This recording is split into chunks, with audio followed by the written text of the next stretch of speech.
action, and Tucker comes over to Brandon Marshall. But you can't eat a whole head of And he's fighting for that first down yardage. Still, now we're going to be dropped down. A whole head of Jammer had romaine lettuce. Let's see. They give him the ball progress enough for the first. And you're starving because you haven't eaten Goes for 7 yards. a week. Control, The only thing you have this Chargers defensive vegetation.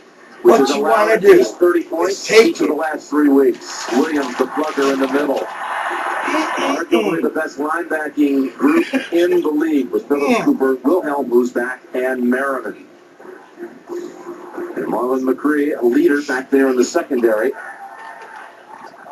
So first down for the Broncos from the 31. And a pass over to Graham for 5 yards. Let's bring in Phil Simms to talk a little Phil Simms, philosophy here about the Denver Broncos when they have the ball. Yeah, let's do that, Jim. It's a new week for this offense. You never know what to expect from the Denver Broncos. Last week, 3 tight ends. Today, look for them to spread out and do something different. San Diego's defense.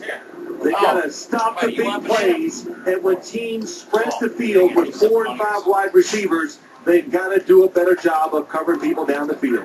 Second down and 5. You want to eat this too? And then we go back to that left side with Henry. And that is stacked up quickly. Nothing there. Shamsky.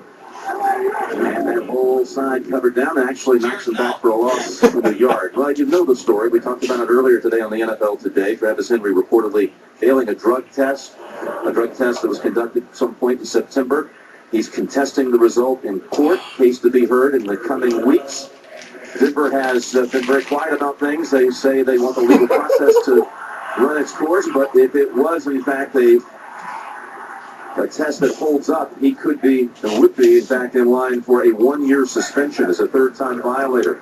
Here's a third down pass play, and it's a completion. That's over to Selvin Young.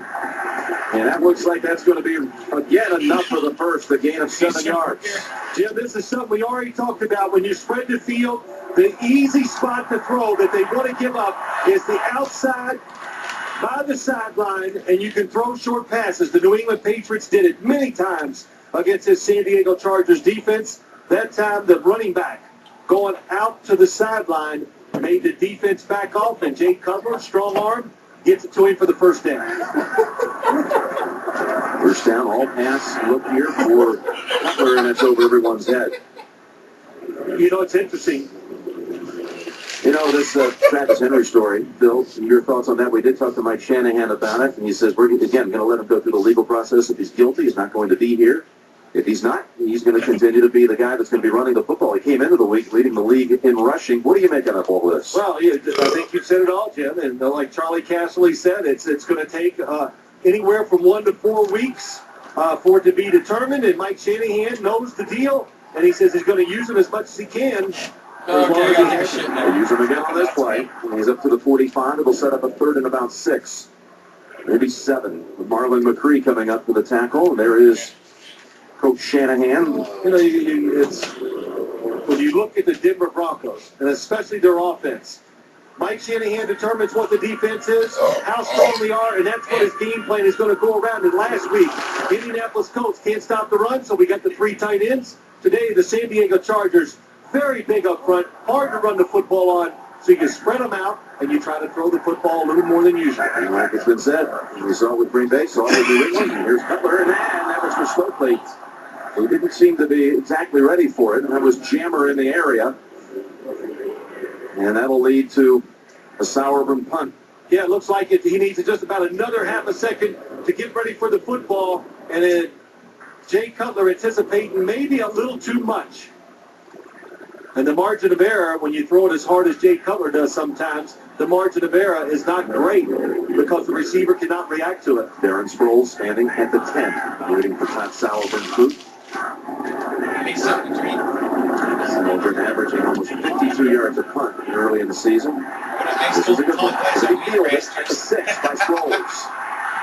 Got some open room, and he's past the wave and out to the 29-yard line. That's a huge tackle by Ferguson, because there wasn't much behind him. A 49-yard punt and a 23-yard run back. Out steps Phillip Rivers, who really struggled last week, as did many others on this San Diego side. particularly in the second half of their loss to Kansas City. The offensive line shaping up this way. McNeil on the left side, Olivier on the right. Vincent Jackson coming back to Colorado, Northern Colorado product, went to high school in Colorado Springs. Tomlinson last week had his best performance of the season, but the bulk of it coming in the first half.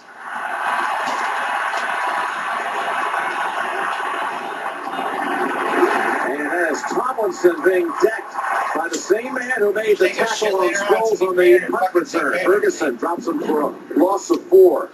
The Denver defense has had real serious struggles against the rush, so that's a big first stop, if you will, of the game. Of course, they have the decorated corners with both Bailey and Bly.